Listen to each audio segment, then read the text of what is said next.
Okay, we're recording. Simon Kennedy Ellis. Oh, I'll take my glasses off. Do you need to clap? No. Acoustically, we're in a slightly more echoey room than usual, aren't we? Do you think? Yeah, I mean, a little bit. Hard walls. Yeah. Yeah. Simon and I are in a hotel room. I thought you'd never ask. This isn't the first time we've recorded. Finally, we've had so many people emailing saying, just get a room. We literally did. Well, we got a room. Nobody's ever suggested that we get a room, have they? No, it's true. But I want to mention, before we say that, I want to mention Corbatron, who is probably, I think of him as this podcast's Mr. Snuffleupagus. As in an imaginary creature? Yeah, gotcha. That he's... Oh, okay. Because Because we talk about him, but apart from him, nobody knows who he is. Exactly. Gotcha. So he's basically a big kind of furry thing with long ears and walks really strange, as if he's for two people at the back, one person at the back and one person at the front. I want to say my memory of him was not that. Oh, right. He was not like purple? He wasn't purple. He was like, he was a pretty handsome, but standard guy. Standard handsome, yeah. Nice. Averagely handsome is what you're saying. No, what? Don't try and make me fall down that trap. Anyway, yes, he's Midlifing's resident Mr. Snuffleupagus. Lupagus or Luffagus? Luppagus. Snuffleupagus. I don't know. I'm thinking I might be mixing that up with the Galapagos. Isn't that where duck-billed platypuses live? I think that's exactly where they live. And the big turtles. The very big turtles. Yeah, love that. I think it's where Charles Darwin made his name. Extra points if you can remember the name of his boat/ship. Oh. I'll give you a clue. You ready? Yeah, go on. It was called the Bow Wow. It was called Down Dogging. It was called... The dog. The growl. A kind of dog. The hound. The beagle. The beagle. Of course it was called the beagle. Well done, you. Thank you. I'll be here just today. Yeah. I love that you know that it was... Me too. Yeah. Yeah. Charles Darwin, I think of him as quite important a figure in science. Mm. But you didn't want to talk about that. No, I didn't. You had I thought this was a very... Yes, you left us. Yeah. It was a bit of a cliffhanger. Not really a cliffhanger. Not really a cliffhanger, But you did sort of sign that today we're going to talk about the thickness of one's skin. The thickness or otherwise of one's skin. That's right. Yeah.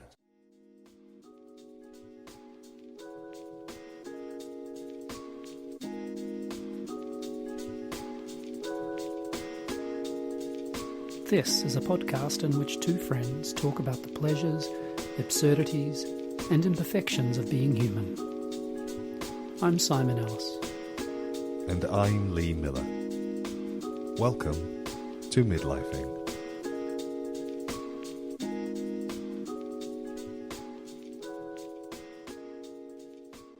And what I understand is you were suggesting that either your skin is getting less thick, or that you're understanding that you never had thick skin. I think it might be a little bit of both. I think my skin is getting thinner, for sure. And this is in work? This is in life. And it plays itself out in a variety of ways. Do tell. First of all, it makes me, I think, a lot less combative with Bob.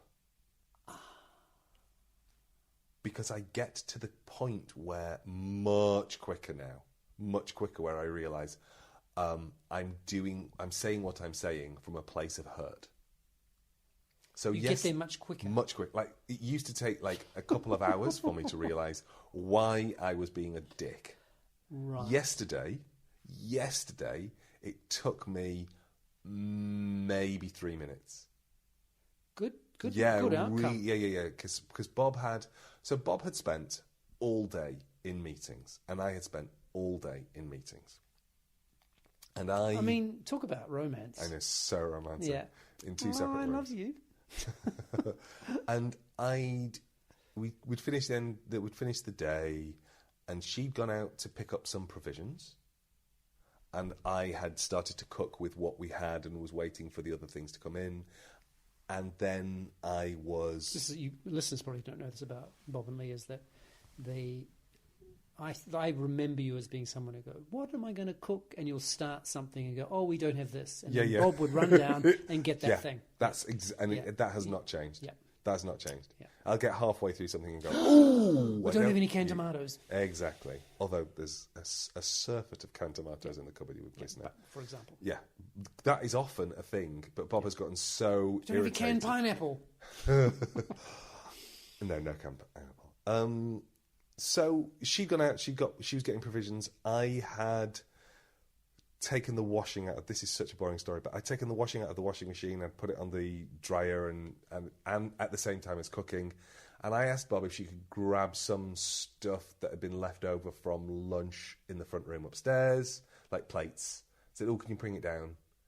And I thought implied in that was, and put it in the dishwasher. And what she did was she brought it down and left it by the dishwasher. And that was not what I'd asked her to do. I'd asked her to bring it downstairs. And I was a little bit huffy as I put it in the dishwasher. And she said, what is it that I'm not getting here? What don't I understand? Because you seem to be disappointed or shouty. And I went, well, I've been working all day. And I asked you to bring this stuff down, and I thought you could put it in the dishwasher, and you didn't put it in the dishwasher, and now I've got to move it because I need that space to be able to carry on cooking. Yeah. And she looked at me, and I went, and I didn't ask you to bring it down and put it in the dishwasher. I asked you to bring it down, and you've been working hard all day, and you've gone out and bought some stuff for our dinner so that we can eat. And yes, I'm cooking it, but you went out and got it. If you hadn't gone out and got it, I wouldn't have anything to eat. And the reason I'm upset is because I'm going away tomorrow, and I actually don't want to because I'll miss you. But I think the thinness of my skin allowed me to get there quicker. So that's a benefit. So, okay, I get... So how is the thickness of one's skin related to defensiveness? That's a really interesting question. I think that's you asked me... I mean, we're right deep in the heart of our expertise here. I think you asked me at the beginning of the conversation about, is this at work or is this at home? Yes. And I think at home, I am now better able to work out where my defensiveness is coming from. At work, somebody said something the other day, and I was... I kind of went, I think I might cry. And it was so insignificant. And I'm not even going to bother repeating it because I don't think there is a way I could make myself sound more ridiculous. We're just going to, I think, personally, I'm just going to imagine you as being infantile. I don't need the evidence. I'm just going there right now. I mean, for sure, because I am. Yeah, so that made me think about, in the moment of kind of receiving something and then thinking, oh, I think I want to cry. Burst into tears. Yeah, and then going, oh, I just need to pop to the loo. Just in case. Just in case. And it was not about, to be super clear, this wasn't about performance. This wasn't about my job role. This was just purely an observation that somebody made. Somebody who I didn't particularly know very well. Not somebody who I'm working closely with. So they made a comment about something you did? No, they made a comment about what I was wearing. Oh. Uh-huh. And they didn't know you very well? Not really. They didn't get that memo. That you don't say things about people. people. You really don't. And no. I think you have to kind of know people. I think... Especially in a work context. Yeah. They didn't get that memo. But I think what... I was more... I can email them if you want. I mean, here's the thing. I don't even really know what their name is.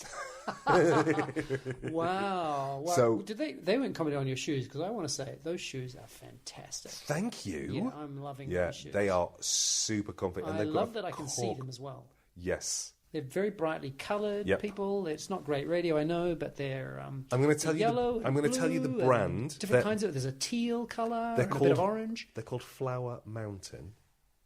Huh. and they have a really nice cork footbed. Oh, I can see that. No, not that inside, bit. It's on the inside. So there's cork on the inside.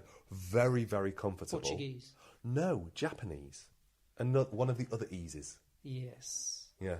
Like Germanese. Or New Zealandese. Or France. English. Do you fancy English? Nice. So, yep. Yeah, so I think I wanted to ask you about the thickness of your skin. So, first of all, I think there's something interesting about the overlap between work and play, like professional life, personal life, and the degree to which, because sometimes I feel like they're just different beasts. Yeah. How I behave. And there's also, in this conversation, is something about the way we are with our partners. Yeah.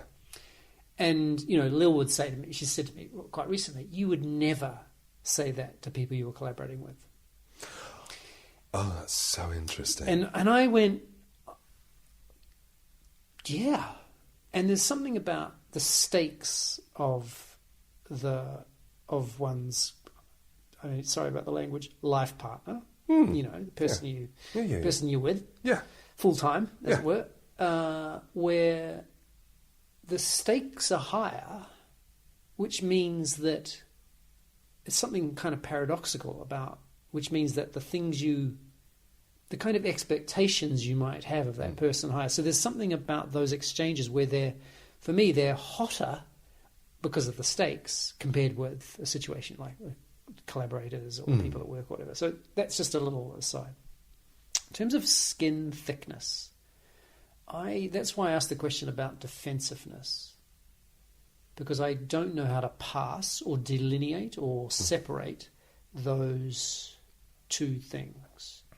I think I have learned and taught myself in a work environment to not be defensive.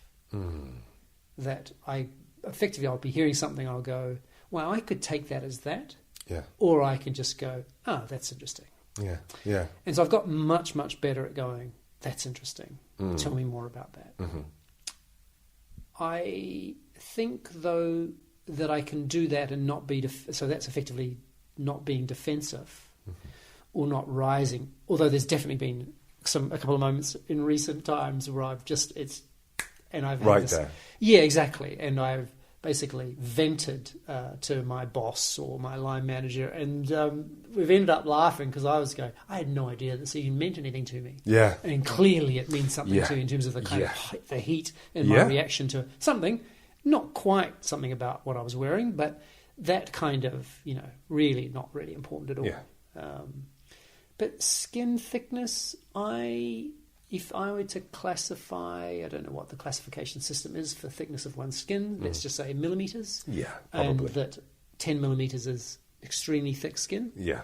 And anything less than 1 millimeter is like thin. Yeah, thin. Yeah, yeah. I'm definitely down towards the thin end of the stick, as it were. Yeah. And I don't love that, but I also recognise, I mean, I don't like to Carl Jung it too much, but it does make me think so many things. There are good things about this and there are bad things about this. Everything has its dark side or its light. And that is a situation where I think, I think I'm really sensitive. I think I'm unnecessarily sensitive. But with that sensitivity, there are all sorts of incredibly important things and useful things in the context of working with a group of people. Yeah.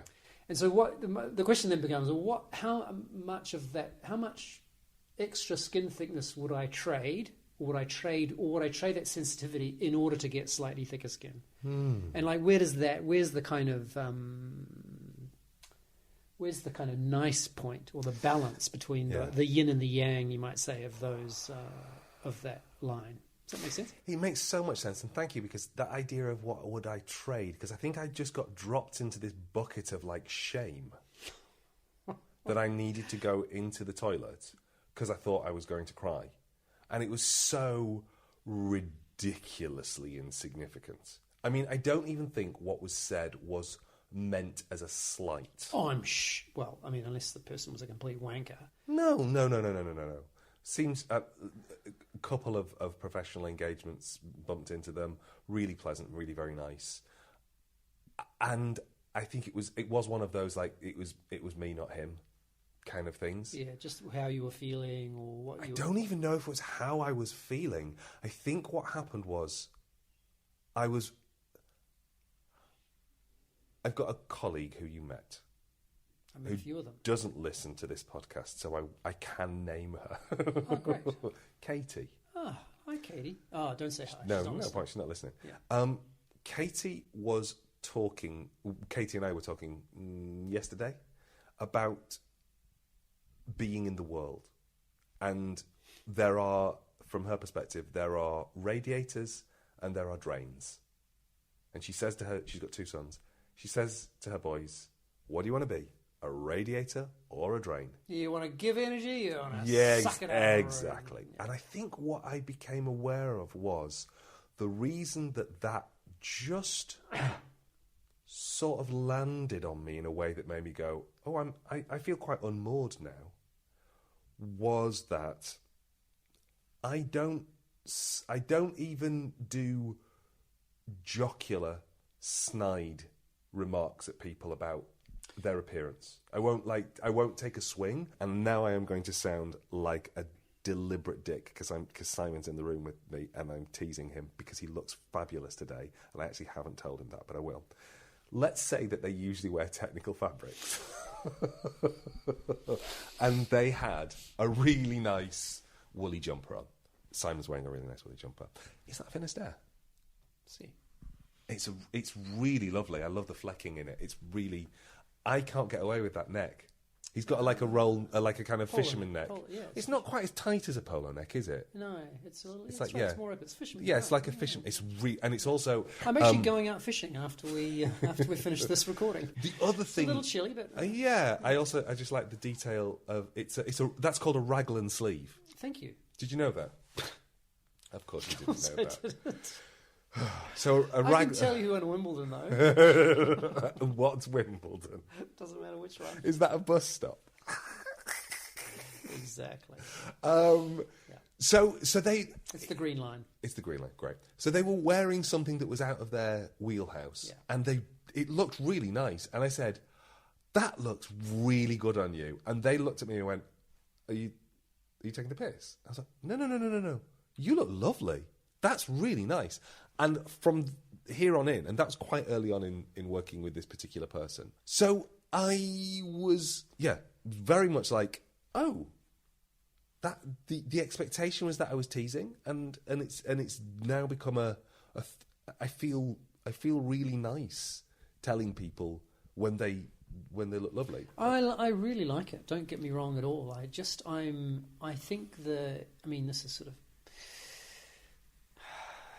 it's a little bit one of our things we talk about a lot, really, but there's the sort of gendered aspect for me, which I'm much more comfortable complimenting men on what they're wearing. Yeah. And although I think in both senses I am, as I've got older, and I'm less effectively, I'll say, visible. Yep. That it's become that it's hard for it to be imagined to be like a line. Or a where it's uncomfortable. I think that's I'm more comfortable with it now. Yeah, way off thickness of skin here, but I think for me the reason I was thinking about it in relationship to compliments is that it just wouldn't occur to me to comment on something that I didn't understand. Why have you put that with that? Well, like the thickness of skin. No. Or anything we talk about in this podcast. No, I mean no. Sure. I mean, if I saw somebody who I thought, like, why have you got those shoes on? Those shoes don't go with those trousers. It just wouldn't occur to me to say, no, those don't really work. Yeah. So which is the equivalent of what was said to me. Right. Which is kind of like, and that's where I kind of was thinking about the relationship between thickness of skin and my lack of it, and also the sense of, I think, wanting to be a radiator. Yes. There's that lovely book. Maybe I've mentioned that book. I think it's called Give and Take. Oh, I don't know. I don't think you have. I forget. I have to just look it up. Okay. And I'm not saying... Don't go. A kosher. Yeah. And it's a similar premise, which is in work environments, a lot of research is based on that people are either givers or takers. And that the idea that there's the sort of, I guess you might say it's there's a kind of idea that people who take more are more successful, but the data indicate the opposite, right? Although there's a really interesting, there's also people who are much more, think about it as a kind of an equation. People who are a mixture where they go, if I do this, then I would expect this. So it's transactional. It's transactional. Yeah. And I mean, it's a book. Maybe it could just be a blog post, but I still really enjoyed it because that's when it talks about the site. Am I mixing it up with another book I read a little bit too much sometimes? But there's just something I really like about the simplicity of the idea. That is, even if you're not like this or you don't tend to be like this, I love that what you've just said, which is about, I want to be this. I want to be a radiator. And I don't know, I really admire and love that kind of, this is how I'm going to be in this world. And also changing jobs or having new places is always a great place to do that, isn't it? Yeah. It's no background, no, exactly. No baggage, no. So there's something about recognizing the kind of person you are, your personality, and then also... Yeah, but I love that. I really like that radiator thing. Radiator or a drain? Drain, yeah. But I think it was... I was really glad I had that conversation with Katie because it did just clarify this thing that had been niggling, which I know was not coming from a place of cruelty. It was just... Maybe... It's that thing, isn't it, where... A long time ago, me and Bob were out with another couple. A long time ago. 20 years, probably more. I think we'd left university by this point. We might have been doing our masters, I don't remember. But it was another couple. And they were teasing me. And Bob joined in. One line. Just like one, like kind of acquiesced to it. She didn't join in, but she didn't hold her tongue, if that makes sense. And one of the things Bob and I never do is row in front of other people. One of the things we never do is take the piss out of one another in front of other people. And I kept very quiet. And then on the way home, she said, "What's wrong, sweetheart?" I said, "That's not who we are." And that, I think, is probably when I really knew that my skin was thin. Because I'm now thinking of a very specific couple that I know. Who are... It's not you and Earl, by the way. I hadn't thought of that. What made you think I thought that? I hadn't. Look, I hadn't. No. I did not. It did not cross my mind. Just no. Not once. I'm thinking of a very particular couple who... Let's call them, I don't know. Anyway. Lyman and Sil. No. There's this couple, and they seem to... relish taking chunks out of one another in front of people, and it got to the point where I think it was Bob who just went, I can't spend time with them. I can't do it. It's I've been reading a little bit about this lately, different book, but it's about basically different kinds of marriages, and one of them being those kinds of people, and I think they call them volatile. And I've always had this, I think it's been a pretty limited perspective, which is, how does that marriage survive? But this book kind of describes it as being, it's one of their ways of that's how they are in the world, right? And there has tremendous strengths and also kind of dangers involved, as opposed to a couple who are much more basically skirting around issues, which you think, it's much more stable, it's much cooler, but they're also not necessarily talking directly about the things that are going wrong. Like there's very different kinds of ways of being, but when I've been around those kinds of couples, for sure, I go, how's that function? Which is basically a way of saying that couldn't function for me. Exactly.